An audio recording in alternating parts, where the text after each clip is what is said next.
Então, muito boa tarde.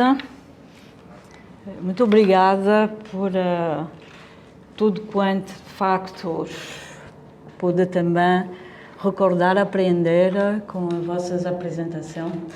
E vou finalizar esse colóquio com um pouco mais de arte, um pouco mais de beleza, um pouco mais de contemplação. E queria, antes de mais nada, dizer-vos que a arte, mais que aquilo que nos mostra, o mais importante é aquilo que ela esconde. Eu já me apercebi disso, ou seja, quando dou a história da arte, tento compenetrar muito no tema que eu estou a estudar, porque sei que aquilo que está lá não é tudo, é muito mais.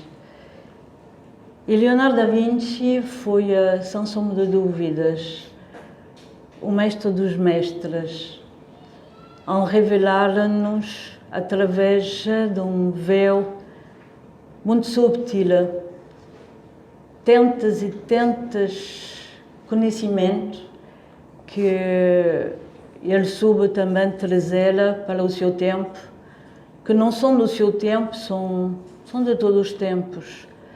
É por isso que Leonardo continua vivo e viverá, penso, para sempre. E ela alcançou um nível de investigação, de penetração dos segredos da natureza que são deslumbres.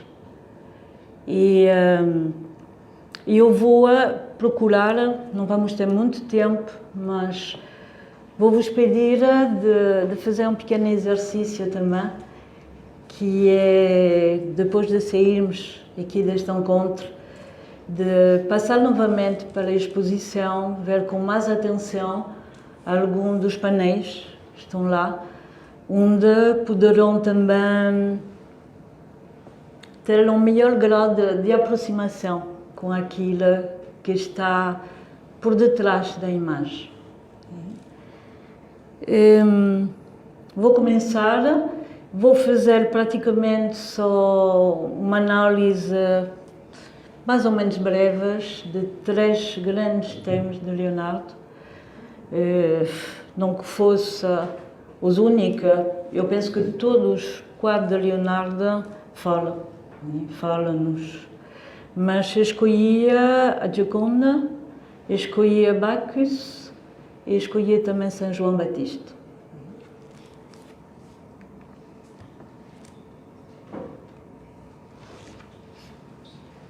Antes de mais, deixei aqui uma breve apresentação daquilo que constitui um padrão clássico em relação à ideia do belo. Muitas vezes pensamos que o belo é subjetivo, depende de cada época. Não é tanto assim. Por vezes confundimos os estilos artísticos, a forma como o homem vai expressando o belo ao longo dos tempos, com a ideia do belo que é uma ideia que perdura, já que constitui a essência mesmo da arte.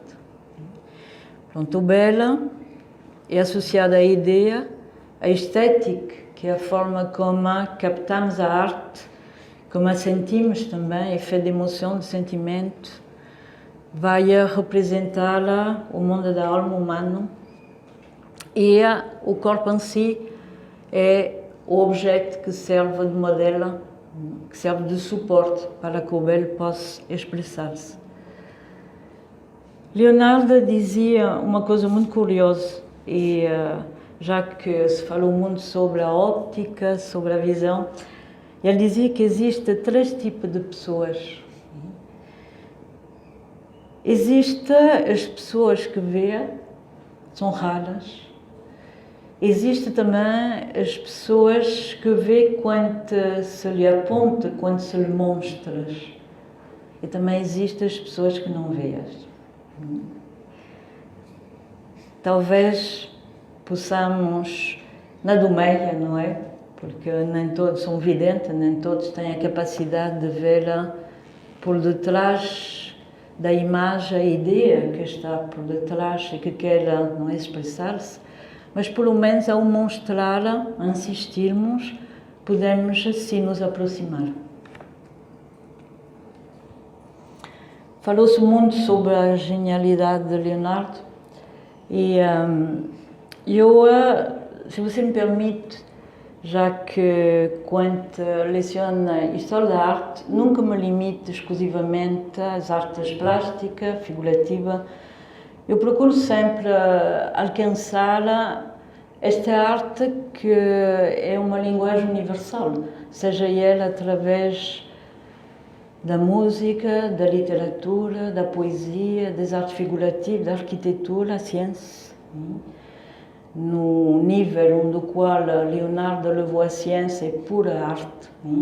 E escolhi um pequeno poema de Baudelaire que homenageia grandes artistas através de poucas palavras. Eu não vou ler textualmente, recomendo-vos de ler depois o poema, chama-se Os Faróis, e recortei só unicamente a parte que é relacionada com Leonardo.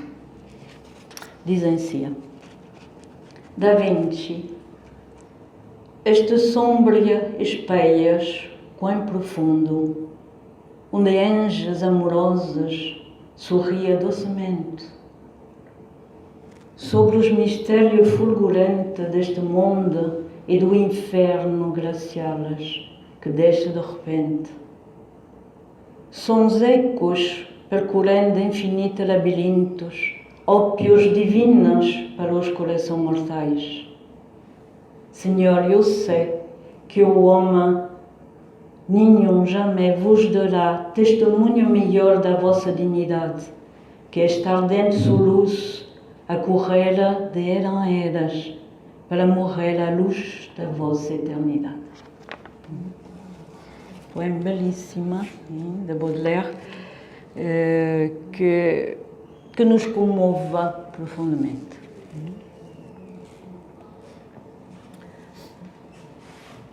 Aqui fala da obra máxima onde Leonardo brilhou com toda a luz que já foi falada até agora, que é o seu Tratado da Pintura. É um tratado para ler e reler, estudar e aprender aquilo que poucos artistas, ao meu ver, fizeram com tanta mestria que Leonardo. Se há um artista que é profundamente oriental, é Leonardo da Vinci. Eu sou uma apaixonada do Oriente, sobretudo da área da Ásia, da China, pintor taoísta. E em vários tratados taoístas percebemos que se havia um artista no Ocidente que fosse muito próxima daquilo que por vezes há de sublime na arte taoísta, é sem sombra de dúvida Leonardo. Porque ele tem algo que é mágico. As obras de Leonardo não acabam onde acaba o limite da sua própria pintura. Continua, perdura, prolonga-se dentro de nós e conduz-nos muito mais além que aquilo que podemos imaginar. Faz-nos viajar por dentro. É isso que eu também sinto quando vejo uma paisagem taoísta. Costuma os chineses dizer que na pintura e na caligrafia chinesa, quando acaba a palavra, o som perdura. Leonardo é a mesma coisa. A obra de Leonardo está vinculada a uma cosmovisão que foi de forma esplêndida apresentada na primeira aqui a locução do professor José Carlos e ligada às ciências herméticas. E é nesse sentido que eu vou analisar as obras que vão seguir já que essas ciências herméticas que foram, em boa parte, reestudiadas na Academia de Ficino, tinha por adagio a magia. Magia é esse com M grande, que significa o amor. Por que o amor? Porque é parte a filosofia, também é amor ao conhecimento, mas também podemos traduzir a filosofia como o conhecimento do amor. Porque o amor é o culmina de toda a busca humana. É aquilo que aspira a eliminar todas as diferenças, tudo aquilo que nos separa. É aquilo que nos pode unir a todos num reencontro com a nossa própria essência. É um amor que interage entre o macro e o microcosmos. Essa é a magia antigas que utilizava todas as artes, todos os saberes para lá chegar. E Leonardo, sem sombra de dúvida também, levou-nos por esses caminhos amorosos. Há pelo menos 4 colunas que são fundamentais na análise da obra de Leonardo, no que diz respeito à pintura. A existência de correspondências universais, ou seja, entre o micro e o macrocosmos. A natureza, considerada como um ser vivo. Leonardo foi o ecologista de sempre. A possibilidade de estabelecer ponte entre os vários níveis da realidade, ou seja, ser capaz de nos conduzir para além da imagem, fazendo-nos viajar por um cosmos, por um universo praticamente infinito, em busca desta luz que foi falada há tão pouco. E uma última experiência. Leonardo é um homem de experiência. Um homem que procurou não só interrogar a natureza, descobrir os seus mecanismos, mas também sempre soube venerar aquilo que é o grande mistério. É por isso que há uma dimensão espiritual muito presente na sua pintura. Muitas tintas já foram transcrevidas para poder interpretar a famosa escrita de Leonardo. Para mim, pode eventualmente não ser a mais correta, mas é aquela que eu associo a essa escrita mágica, uma escrita que vai da direita para a esquerda, que era considerada para, sobretudo, os cultores orientais, a escrita de Deus. Ou seja, é aquele que vai do múltiplo para a unidade. Nós ocidentais cultivamos o caminho oposto. Ou seja, desde a unidade encaminhamos-nos para a multiplicidade, para a variedade, para a mudança. É uma outra forma de escrever a vida. As Madonas, as Virgem Mãe Leonardo, são, como pus aqui, matéria tocada pela luz. É sublime. Para mim são termos de contemplação, sobretudo quando necessita voltar a integrar certos elementos de, não só serenidade, mas de profunda escuta do mundo. Para mim, a Madonna e as Virgens de Leonardo são uma escuta desta dor do mundo, desta paixão que vai encarnar no bambino, no menino, que nas suas brincadeiras ainda de criança não se apercebes que se tornará assim o embrião de horas que irá salvar o mundo.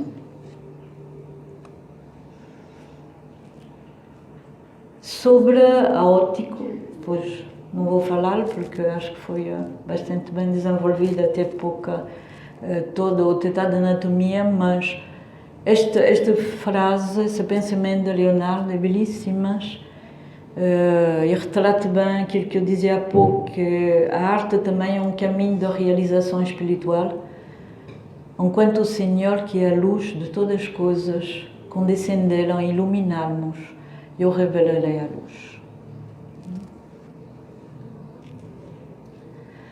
A Mona Lisa, e que já tanta se escreveu e se falou, é a obra mais fotografiada no Louvre. E eu penso que merece que nós permanecemos nele, porque ele tem muito para nos dizer.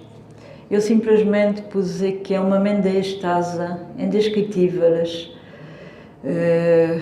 de radiação do bem. Leonardo expressou através da Mona Lisa, da Gioconda, o do seu São João Batista e de muitas outras obras da sua autoria, aquilo que é o grande mistério da Esfinge. Diz que o sorriso da Mona Lisa é o sorriso da Esfinge, que questiona-nos um pouco de forma irónica, mas com a compaixão acerca de nós próprios. O sfumato também é um dos sinais que caracteriza de forma genial as obras de Leonardo e que a partir de Leonardo será reutilizado por outros artistas, mas há algo mais que uma técnica. Vocês vão encontrar muitos estudos feitos sobre a técnica, como realizá-la, não é? O sfumato. Mas o que eu queria dizer é que aqui também encontra-se uma analogia, uma grande proximidade entre a arte taoísta e a obra de Leonardo da Vinci. Quanto nas obras de pintura taoísta, o nevoeiras e não de uma paisagem, e faz que quase nos permite passar do outro lado, como se houvesse por detrás deste véu um outro lado, um mistério, para desvendar. O trabalho de Leonardo, através do sfumato, traga exatamente a mesma sensação de algo que é quase passa para além desta dimensão. É um pouco como o grande mito português de Dom Sebastião. Eu penso que vós, portugueses, sabem o que é que eu quero dizer. Sobre a paisagem, há muitos temas extraordinários que são estudados pelos artistas e que vão nos ensinar tudo quanto tem a ver com a reprodução daquilo que é vivo.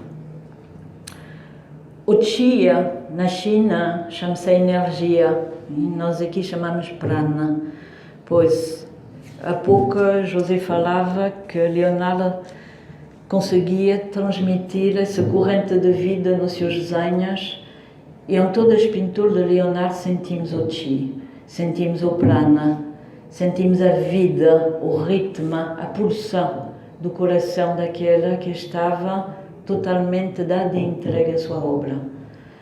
É impressionante, não só pelos efeitos de luz, de contraste, tudo isso tem um valor sublime e requer, pois, que nos perduramos um pouco na observação dos pormenores e não só. Ontem aqui não vou poder me estender muito, mas de qualquer forma é um estudo sobre a Gioconda e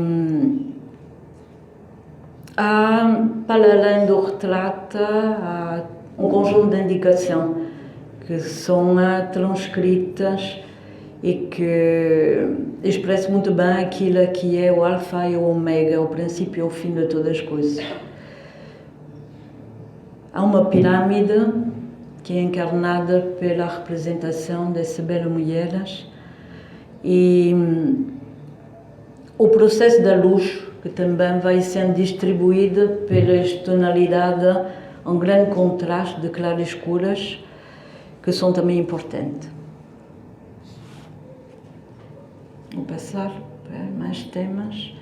Os olhos, as famosas olhos da Mona Lisa, que muitas pessoas costumam dizer, é incrível que os olhos acompanham. De que ângulo estamos a olhar, está sempre a olhar para nós, pois esse tal olhar da esfinge, que não nos deixa tranquilos, enquanto não revelamos o mistério da nossa identidade. Há um conjunto de estudo fabuloso também em relação ao cabelo, a ondulação, a associação do ciclo da água com os caracóis, os desenhos, muitos elementos que são de ordem técnica, mas que representam a natureza viva ao movimento. O famoso sorriso, que representa aquilo que, em geral, nós artistas sabemos, há uma relação entre o olhar e o ângulo da boca. Ou seja, em geral, a boca nunca diz outra coisa que aquilo que o olhar quer dizer. Isso parece um enigma, talvez. Simplesmente traduzir esta obra como um momento de êxtase. Vamos ver mais adiante um elemento que também é muito estudado e falado, que é a relação do próprio retrato de Leonardo estar presente neste rosto da Mona Lisa. Não exclusivamente. Ele próprio está presente em todas as suas obras, evidentemente, mas em algumas, mais especificamente, numa dimensão mais profunda. Vamos ver alguns símbolos de Leonardo no mundo, não há muito tempo para isso. Alguns elementos do bestiário que também faz parte de um tratado que ele próprio desenvolveu e que fala da simbólica dos animais, não só pelo interesse da sua anatomia, mas também do significado que cada animais possa ter e associação com alguma virtude. Neste caso só pus que é o Arminho, que é um quadro bastante conhecido também. Este Arminho representa a moderação e aquilo que o caracteriza é aquilo que está aqui, que é uma imagem muito bonita, que se deixa apanhar pelos caçadores, não é? Para não sujar o seu branco pelinhas. É um símbolo de pureza também, que tem muito a ver com a simbólica da lua, que mantém a sua pureza, a deusa Artemis, ou Diana, para os romanos, na associação. Bacchus, ou Dionysos, é um quadro muito completo, há muita coisa aqui, não vou poder me estender muito, mas vamos ver alguns elementos importantes. Já tem pouco tempo. Alguns elementos que têm a ver com Dionysos, no fundo é o mesmo que Bacchus, só que enquanto que Bacchus foi associado ao deus do vinho, Dionysos tem uma características mais profundas. Ele é associado ao fogo espiritual que brota depois de um período de hibernação no corpo humano, vai se libertando, criando um entusiasmo, um estado embriagado, que tem a ver com esse estado que também é provocado pelo vinho no outro sentido, mais físicas.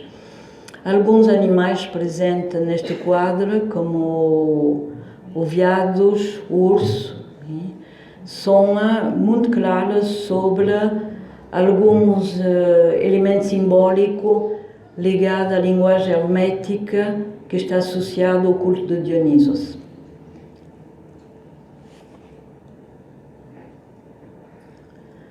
Pus aqui algum elemento sobre o urso. Há uma pequena história muito engraçada que eu achei curiosa, que vem da tradição antiguíssima.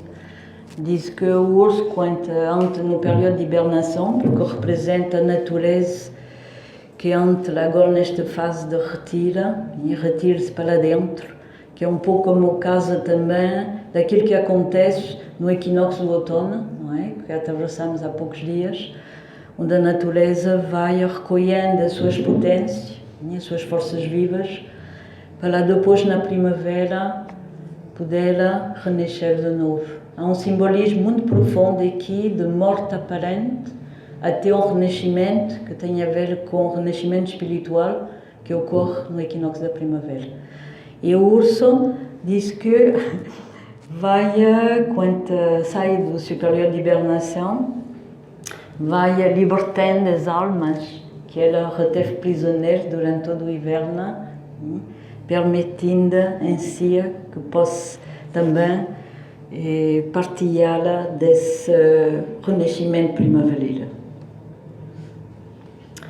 A imagem aqui representa atributo importante da simbologia da matemática sagradas, das geometrias sagradas, que está associada tanto à alquimia, à astrologia, à astronomia, à arte do uso também de sinais gestuais, onde os mudras, a utilização dos dedos, tem também um profundo significado. E toda a lenda que está associada a Dionisos, que também acaba por sofrer uma morte muito parecida ao deus Osíris, não é? no Egito Antigo. Não deixa de ser isso extremamente importante, essa mensagem que Leonardo quis também passar através deste quadro. Há outros elementos, desde estudo botânica, que também tem a sua simbologia, e aqui vamos analisar uma planta que vai ser utilizada em vários quadros. Dureira também retomará muito dos elementos botânica que Leonardo também vai utilizar, e não só, que é exatamente a flor de Angolia, que é considerada uma planta andrógena. Outro quadro é São João Batista, o Precursoras, e há muita coisa associada a São João Batista, é aquela que anuncia a vinda da luz, e ela representa um momento também importante na natureza, que é o solstício de verão, onde o Sol, a partir do dia 21 de junho, começa a declinar no horizonte e a manifestar a segunda fase do grande ciclo anual solar, que é a fase escuras. Há muitos elementos relacionados com o sinal que São João Batista faz com o seu indicador, mostrando a direção do eixo que no zodiaco é associado também ao signo da montanha, do Capricórnio, e que terá a ver com o solstício de inverno, que verá o nascimento do Salvador. E aqui alguma nota que não posso desenvolver, mas que estão relacionadas com a energia do equinócio, do solstício, de verão, associado ao signo de Caranguejo, que é nesta tradição antiga chamada a Porta dos Homens, ou a Porta do Nascimento, já que a porta do outro solstício de inverno é chamada a Porta dos Deuses.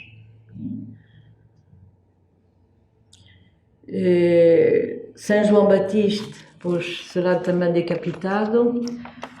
Toda, enfim, a tradição bíblica se refere a esses atos que tenha muitos significados e fundamentalmente trata aqui de um processo alquímico muitíssimo importante, que é a fase negra na alquimia da decomposição dos elementos que irão depois ser fusionada no seu estado de destilação e de pureza para, na finalidade, produzir a obra-prima da alquimia, ou ola alquímica. O andrógeno, que não é andrógeno, o andrógeno é fundamentalmente um símbolo espiritual, um símbolo da condição do Adão primordial, que depois da queda perdeu esse estado que permitia a fusão das duas naturezas, ou seja, material e espiritual. É outro tema importante que não vai dar para desenvolver, mas que está presente. Aqui pus alguns elementos associados e que me foi cordialmente cedida por José Ramos sobre a anatomia e a coluna vertebral e a serpente invertida, que tem a ver também com o corte da cabeça da serpente, alegoria essa que significa que, tal e qual como podemos ver aqui, a serpente tem que voltar ao seu lugar de origem, ou seja, no topo da montanha, da sua montanha interior. E é uma relação com o Kundalini, o fogo interno.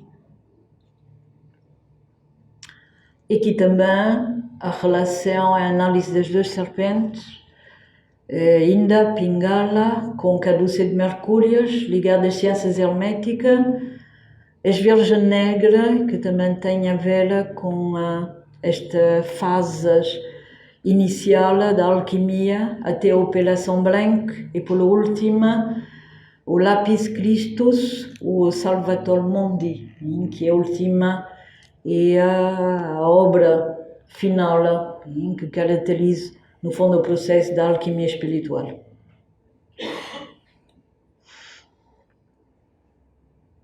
Aqui podemos ver o fabuloso olhar, o Salvator, um olhar que penetra e outras que estão numa outra dimensão.